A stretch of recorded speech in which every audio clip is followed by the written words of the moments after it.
Assalamualaikum warahmatullahi wabarakatuh. Baiklah, ketemu lagi dengan saya di pembahasan isim nakirah dan isim ma'rifat yang ada di bait 52 dan 57. 52 sampai 57, 52, 53, 54, 55, 56, 57. Kemarin pembahasan yang sebelumnya kita membahas tentang mu'rab dan mabni. Sekarang kita akan ganti pembahasan di bab nakirah dan ma'rifat di kitab Al-Fi'il Malik ini. Insya Allah pembahasan kali ini kita akan bahas secara detail, secara perinci beserta contoh-contohnya. Sekaligus kita akan bahas tentang cara membacanya. Jadi cara membacanya seperti apa, jadi apa kita insya Allah kita bahas juga. Karena ada saran di grup mengaji itu harus ada di sana dimintain tolong kalau ada cara membacanya agar bisa tahu cara membaca seperti apa. Meskipun sebenarnya kalau cara membacanya kalau paham Al-Fi'il Malik, paham musyarab bisa tahu cara membacanya, tapi kita akan bahas juga ini jadi apa kalau dibaca rofa, dibaca nasab, dibaca jar itu seperti apa.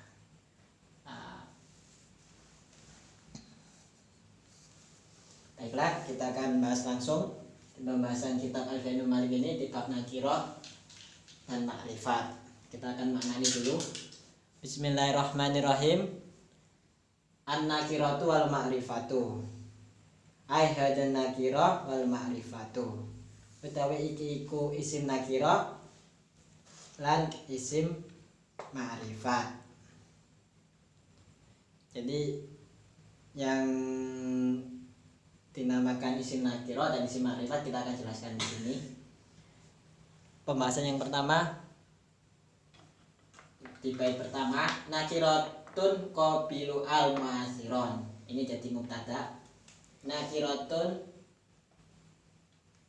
utawi isim nakirah iku qabilu al. Ini jadi khobar. Kalau jadi mubtada kan jadi tadi dirofakan. Nah, dibaca rofa.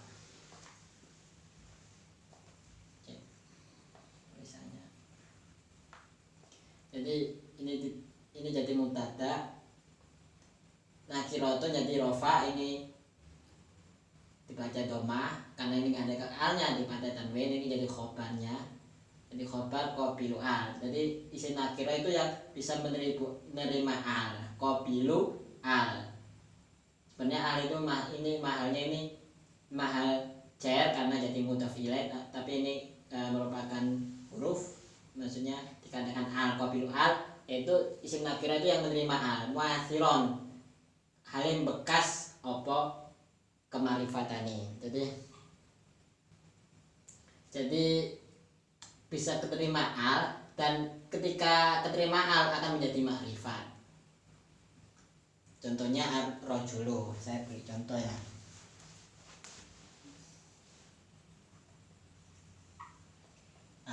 Rajulun.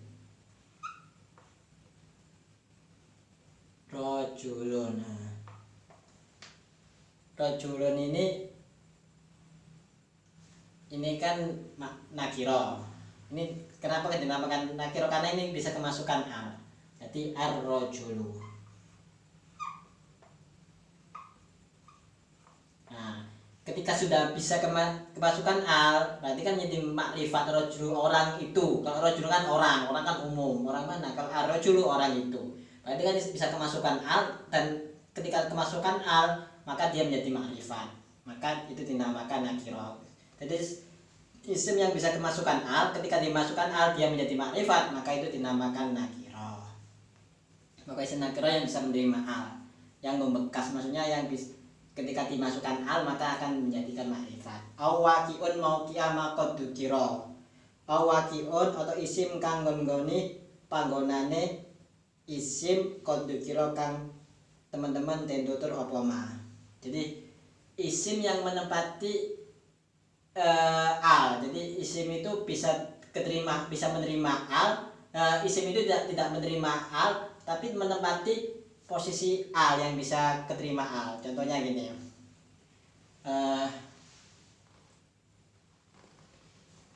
Dumalin.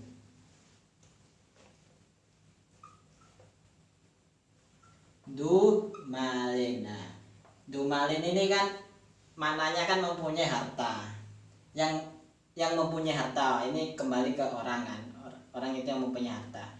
Ini bisa menjadi apa namanya? Atau enaknya dugulamin yang mempunyai budak, jangan harta aja. Dugulamin.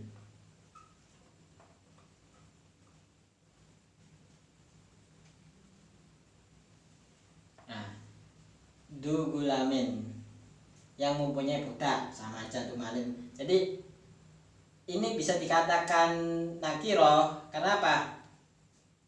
Karena du ini bisa bermakna sohib.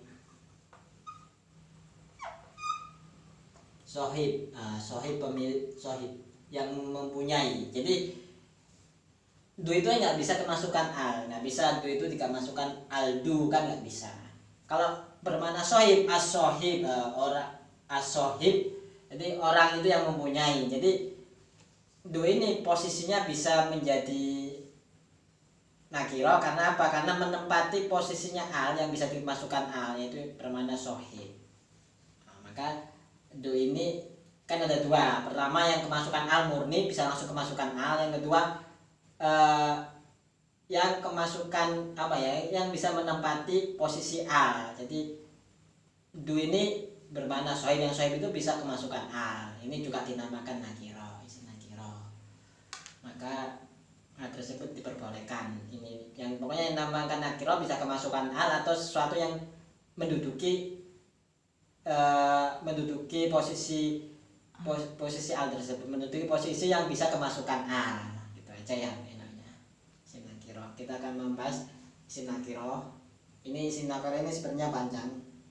Pertama, isim nakiro itu kita akan bahas isim nakiro secara detail.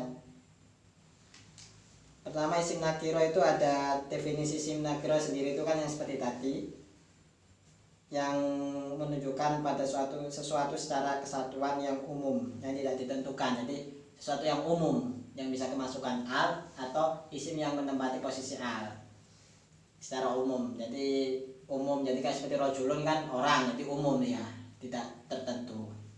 Sedangkan isim nakiro sendiri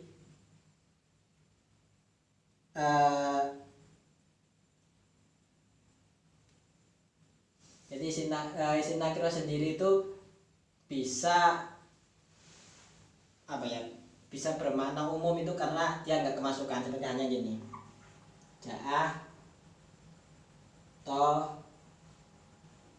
ribul ilmi, teko sopo wong kang dolek ilmu. Nah ini kan bisa bermakna umum karena dia nggak kemasukan al, maka dia bermakna umum, dinamakan nakiro. Ini kan nakiro sudah paham ya. Sekarang ma'rifat. Ma'rifat ini kan tibanya wa ghairu ma'rifatun kahum wadi wa hinda wabni wal gulami wal ladi. Saya mainin dulu. Wa ghairu dan selainnya nakiro, berarti selainnya nakiro ma'rifatun iku ma'rifat. Nah, ini saya akan membaca tata cara membacanya tadi ya. Wa ghairu ini kan jadi mubtada. Mubtada kan berarti kan dia kan dibaca rofa. Ini bukan isim domir. Baca rofa baca doma, mahalnya marofa dibaca doma karena ini jadi mubtada. Ini khobar dibaca rofa, baca doma. Tanwin ini kan karena nggak kemasukan nam, jadi berarti ma'rifatun. Wa ghairu lan selain nakiro iku ma'rifatun, maka dibaca ma'rifatun ya.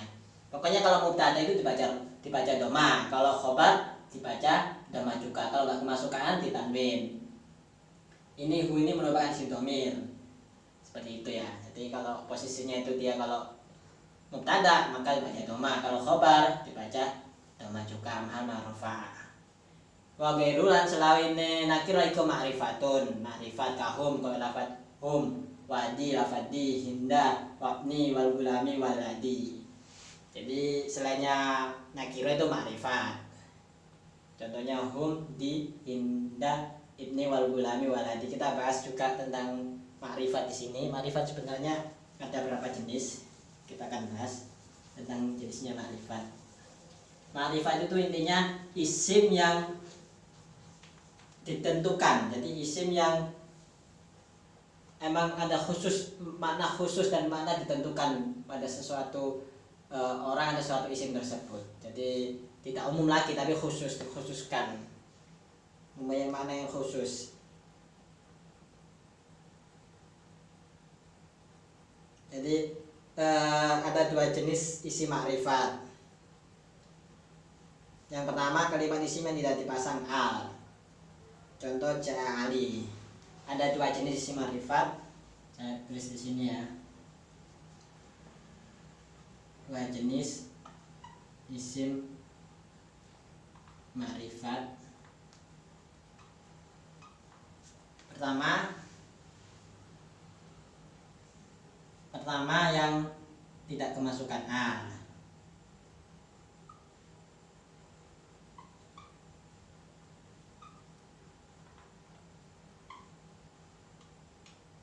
Kemasukan al. Contohnya ja'a Ali. Teko sopo Ali. Ja'a Aliyun. Teko sopo Ali. Ya. Ali ini kan nggak kemasukan al, tapi ini makrifat. Kenapa? Karena terkhusus pada seseorang. Aliyun. Ja'a Zaidun sama. Ja'a Aliyun. Teko sopo Zaid Ali. Ya. Jadi kan dia nggak masukkan al karena dia sudah makrifat, karena ini merupakan isim alam. Atau yang kedua yang menerima al.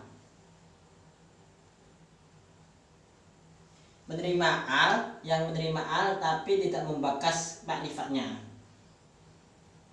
Yang menerima al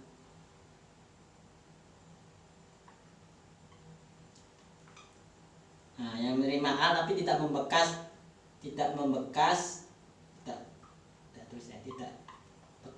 makrifat.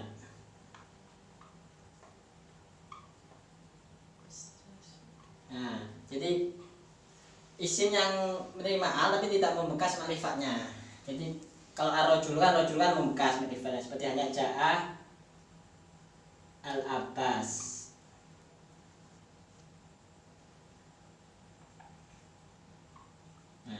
Ja'a al-Abbas. Ini kan ada alnya, tapi nggak bisa alnya ini membekas pada makrifatnya. Kalau rajul kan jadi makrifat. Kalau Abbas ini nama orang, karena ja'a al-Abbas nama orang yang kemasukan, karena ini isim alam maka dia tetap dinamakan isim makrifat.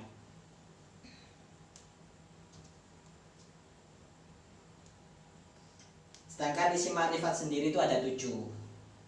Pertama, ini sudah paham ya kalau yang ini. Yang jadi jenis makrifat yang tidak memasukkan al, ja'ali, atau yang menerima al tidak bekas makrifatnya ja'al Abbas ini. Ya, isim makrifat ini yang penting. Isim makrifat itu ada 7.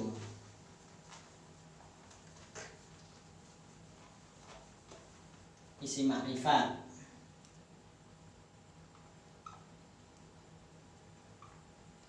ada 7. Yang pertama, ini sudah dijelaskan kan, wagiru ma'rifatun kahum badi wahinda wabni walgulami waladini. Ada berapa? 1, 2, 3, 4, 5, 6 sama isim domir. Ada 7 yang pertama kita bahas. Pertama isim domir, kita bahas lagi. Pertama isim domir, ini kan isim domir, hum. Isim domir kan tahu sendiri kan, yang sebelumnya kita bahas. Isim domir itu seperti hanya hum, seperti hanya anta juga isim domir, huwa isim domir, hum juga isim domir. Ini contohnya isim domir, hum. Yang kedua isim alam.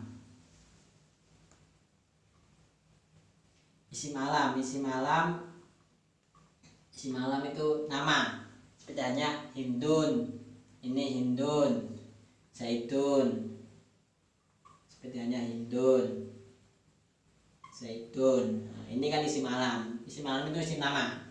Yang kedua ini isim makrifat ada 7. Pertama isim domir, yang kedua isim alam, yang ketiga itu isim isyarah. Nah, seperti hada, hadihi, ulai itu merupakan isim ma'rifat. Yang ketiga itu isim isyarah. Seperti hanya hada, hadihi, haulai. Nah, ini merupakan isim isyarah. Yang ketiga isim isyarah. Jadi isim ma'rifat, isim domir itu isim ma'rifat, isim alam juga isim ma'rifat, isim nama, isim isyarah juga isim ma'rifat. Ada ini, hadihi, haulai, ada dalika, tilka, sama juga isim isyarah.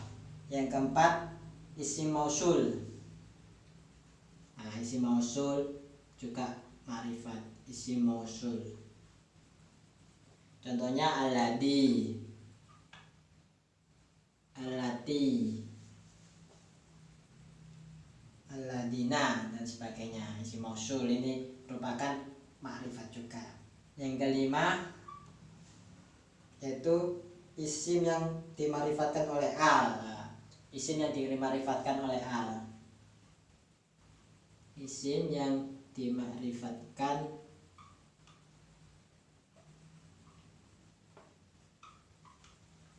oleh al. Contohnya banyak. Ja'a ar-rajulu, kan. Nah, ini kan dima'rifatkan dengan al. Paling enak kan ar-rajulu ini. Ar-rajulu laki-laki itu. Kalau nggak ada cuma ar-rajulu kan laki-laki. Kalau ar-rajulu laki-laki itu dima'rifatkan dengan al. Ja'a ar-rajulu. Terus isim mudhaf pada isim ma'rifat. Jadi isim mudhaf yang keenam kan ada 7. Yang keenam isim mudhaf terhadap isim ma'rifat.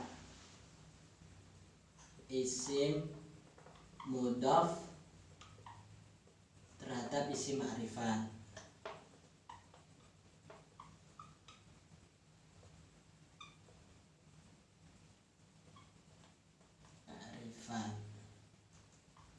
Contohnya kitabi jadidun.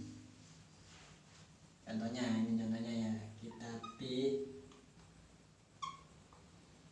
jadidun. Kitab saya baru. Wah, ini kan ma'rifat kan, si domir kan ma'rifat. Dimudhafkan kepada isim ma'rifat. Jadi kitab ini menjadi ma'rifat karena dimudhafkan kepada isim ma'rifat. Kitab saya baru. Jadi isim mudhaf pada isim ma'rifat.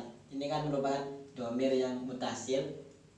Jadi dimudhafkan kepada isim ma'rifat, maka jadi isim ma'rifat kitab ini. Kitab saya jadidun baru. Yang ketujuh, yang terakhir itu adalah isim nakirah maksudah.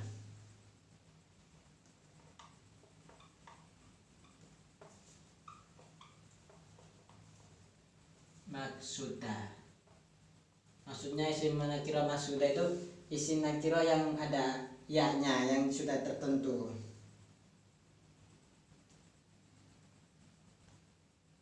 Jadi sudah tertentu yang dikasih ya, yang munada, yang istilahnya ya munada. Sebenarnya ya tolibu ajib. Contohnya ya tolibu ajib. Nah, wahai siswa jawablah. Nah, ini kan isim nakirah maksudah. Ini kan sebenarnya tolibu kan nakirah, cuman sudah maklum maksudnya itu apa, karena ini yang munada, yang ada nida, ada munadanya. Jadi wahai siswa ajib jawablah. Jadi yang ditentukan pada seseorang, dipanggil sama wahai siswa jawablah, itu terkhusus pada seseorang, maka dinamakan isim ma'rifat juga karena isim nakirah yang maksudah. Mungkin dari 7 ini bisa ditulis. Ada isim ma'rifat ada 7. Yang pertama isim domir seperti anta, huwa, hum. Isim alam nama, hindun, zaidun. Isim isyarah hada, hadi, haulai, dan sebagainya. Isim mausul contohnya alladhi, allati, dan sebagainya. Isim yang dima'rifatkan oleh al seperti ar-rajulu. Yang kelima. Yang keenam isim mudhaf yang terhadap isim ma'rifat. Kitabi ini kan ma'rifat kan, ya-nya itu kan merupakan isim domir yang bermakna milik saya, kitab-kitab saya gitu kan, makrifat dimudafkan kepada isim makrifat, maka menjadi makrifat juga kitabnya. Isim yang ketujuh isim nakirah maksudah, seperti hanya ya tolibu ajib. Ini mungkin saya tulis biar paham. Langsung saja kita bahas di bawahnya. Ini sudah paham ya bagian kedua ini, tentang nakirah dan makrifat. Yang bagian ketiga, fama lidi ghaibatin au hudurin. Fama mongko utawi isim jamid lidi ghaibatin au hudurin kang anduweni makna ghaib au hudurin atau makna hadir. Ka'anta wa huwa sami bidomiri, seperti hanya lafaz anta wa huwa lan huwa ikus sami ngarana sapa sira bidomiri kalam isim domir. Jadi di sini kan dijelaskan isim yang mempunyai makna gaib atau bermakna hadir, seperti hanya anta dan huwa, maka dinamakan isim domir. Jadi ini bahas tentang makrifat yang bermakna gaib atau bermakna hudur, ini dinamakan isim domir.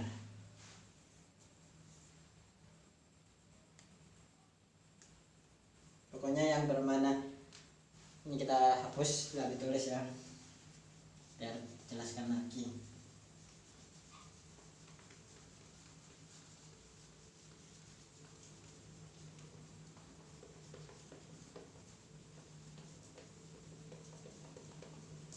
Kita akan bahas isim domir. Isim yang bermakna gaib atau bermakna hudur maka dinamakan isim domir, sebenarnya anta huwa.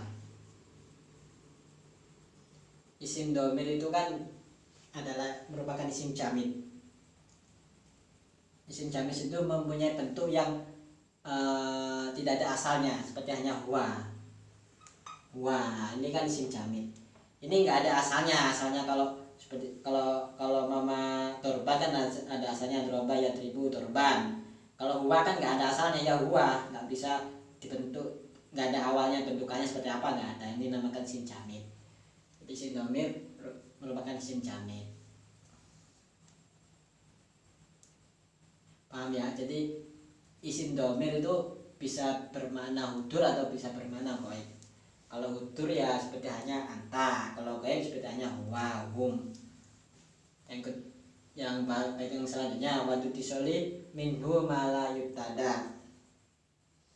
Wadutisoli utawi domir kang anduweni tetemu kalawan atau wadutisoli atau isim domir yang mutasil minhu saking isim domir ikuma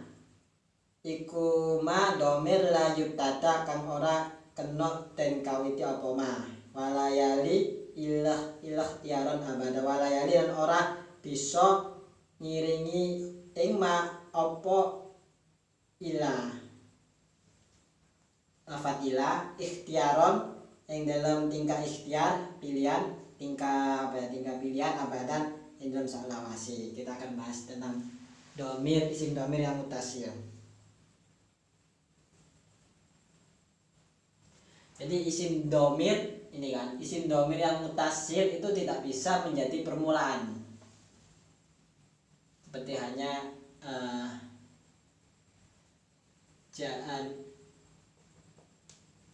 ja'ani atau ro'aituni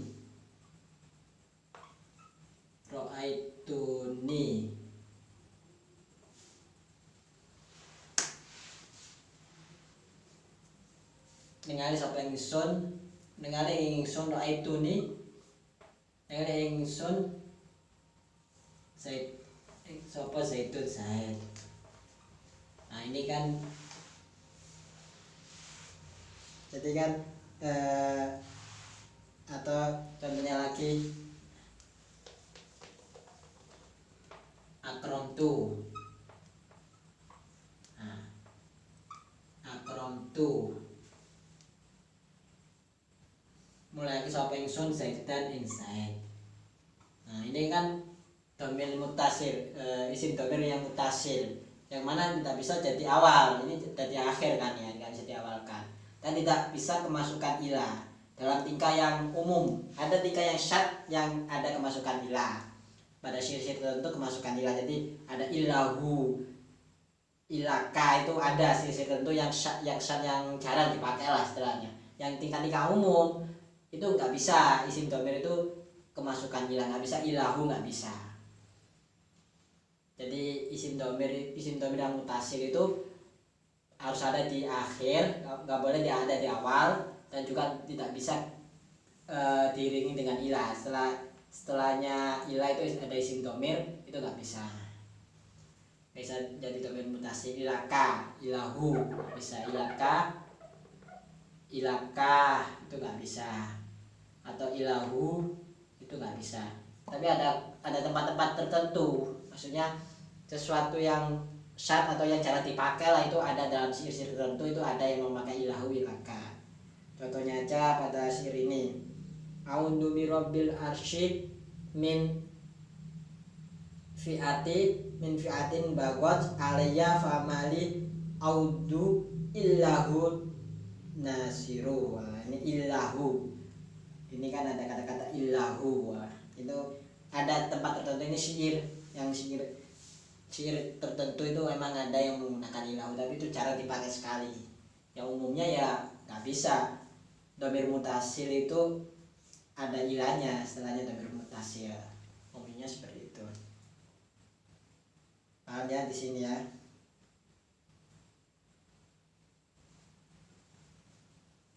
Kita akan bahas juga domir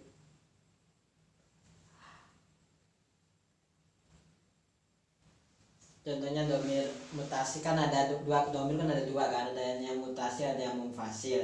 Kalau mutasi itu yang sambung, ini kan nasi. Kalau munfasil yang pisah seperti hanya huwa, ini kan, nah ini munfasil. Kalau yang mutasil hu, akramtuhu, kalau akramtuhu mama akramtuhu, saya memuliakan terhadapnya, hu ini kan domir mutasil. Kalau huwa, hum, anta, ini domir yang munfasil, domir yang bisa, ini yang mutasil. Paham ya? Langsung kita bahas di bawahnya. Wadu tisali minhu malayutada walayali ilah tiaron abada. Terus kalyai wal kafi wa min ibni akromaka walyai walhai min salihi mamalak. Seperti hanya ya dan kaf dari lafaz ibni ya. Ini kan domir yang mutasil. Ibni utawi anak ingsun, katane ibni utawi anak ingsun iku akromak muliakeun sapa ibni ka ing sira. Ini aslinya ka akromaka, karena apa ya, karena ini mencocokkan syairnya biar enak didengar, maka dibaca akromak. Ini juga dibaca mati. Sebenarnya kalau lebih enak, lebih cocok kan dibaca akromaka, malaka kan, maksudnya kalau sesuai dengan nahunya kan akromaka malaka, karena enak, biar enak didengar syairnya dibaca akromak malak, dimatikan akromaka. Ibni utawi anak ingsun iku akromaka mulai ke sapa ini ka ing sira. Walyai dan lafadz ya dan ha dari lafadz salihi mamalak. Salihi artinya salihi jaluk sapa sira wadon hi ing ibni ma ing perkara malak kang ing dalam ma ing barang iso malak kang miliki sapa ibni ing ma. Jadi ini contohnya yang domir mutasil karena ibni, ini domir mutasil, akromaka domir mutasil. Ini contoh juga ianya seperti ibni ini kan, kanya seperti ka ini yang terakhir ini domir mutasil. Waya salihi seperti hanya ianya ini seperti ini. Ini kan sirawadon, berarti mukhotabah. Yang hi-nya ini yang goib. hanya yang goib. Ini contohnya domir mutasil pada lafaz ini.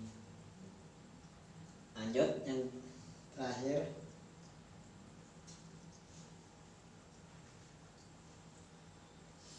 Wa kullu mutmarin lahu albina yajib walafdu majura kalafdi manusib. Wa kullu mutmarin lan utawi saben-saben isim domir lahu iku kedue kullu mutmarin albina utawi mabni yajib albinau utawi bina iku wajib apa kullu mutmarin. Jadi setiap isim domir itu wajib mabni, seperti huwa itu kan mabni, hum mabni, anta ini mabni. Jadi setiap isim domir itu wajib mabni. Walafduma juro kalafdi manusib. Walafduma dan utawi lafadz domir, isim domir juro kang den jeraken apa mah kala iku kalafdi kaya lafadz domir. Kalafdi ma kaya lafadz domir nusib kang den nasabaken apa mah. Jadi lafaznya isim domir yang dijarkan sama dengan lafaznya isim domir yang dinasabkan. Sama kalau dia dijarkan sama dengan dinasabkan, cuma seperti halnya ro'ait marotu bika yang dijarkan marotu bika, lewat sapa ingsun ketemu lawan sila kan dijarkan sama, bentuknya sama dengan dinasabkan. Sebenarnya ro'aitu ningali sapa ingsun raituka ningali sapa ingsun ing sira raituka. Nah, sama kayak ini kan, saya melihat terhadap kamu, sama meskipun dijarkan dan dinasabkan tetap lafaznya sama. Marotu ngelewati sapa ingsun bika kelawan ketemu kelawan sira, raitu ningali sapa ingsun ka ing sira, itu sama kan ya, tetap kakak. Karena isim dhamir itu isimnya mabni, maka antara dijarkan dan dinasabkan lafaznya juga sama kayak ka. Karena isim dhamir itu merupakan isim mabni. Mungkin dari sekian, mungkin dari penjelasan saya yang sudah jelaskan ini, insya Allah bisa dipahami ya. Nanti kalau kurang paham atau apanya nanti bisa chatting atau bisa kirim komentar apa yang kurang paham, nanti kita akan bahas lagi. Mungkin ada saran-saran juga bisa silakan komentar, karena kita akan membahas juga saran-saran yang ada di komentar, apa yang mau caranya, mau tambah apa, ada yang mau koreksi monggo langsung chatting atau komentar monggo. Karena tujuan kita itu ingin belajar bareng dan bisa mengerti tentang ilmu nahwu dan shorof, karena sangat penting sekali untuk memahami ilmu nahwu dan shorof. Kenapa? Karena ilmu nahwu shorof itu pertama lah, anggaplah dari kita sendiri gitu, akan bisa paham tentang bacaan-bacaan sholat gitu ya, bacaan sholat al-fatihah, bacaan ruku, bacaan sujud, bacaan tahiyat akhir dan sebagainya. Itu kita akan paham dan akan semakin mengantarkan kita kekhusyuan. Kita baca doa kan semakin khusyuk kalau kita paham maknanya, kita paham nahwu shorofnya kan akan semakin khusyuk, sehingga akan lebih mendekatkan diri kepada Allah. Kalau tinggalnya ikhlas, benar ikhlas, insya Allah akan lebih mendekatkan diri kepada Allah. Mendingan niatnya kita belajar untuk emang karena Allah lillahi ta'ala, karena Allah ta'ala. Mungkin sekian dari kami, kurang lebihnya kami maaf. Insya Allah kita akan bahas pada pembahasan selanjutnya dengan Nakirul Ma'rifat dengan pembahasan yang lain. Dari sekian, yang ini cukup sekian dari pembahasan ini, kurang lebihnya kami maaf. Akhirul kalam, assalamualaikum warahmatullahi wabarakatuh.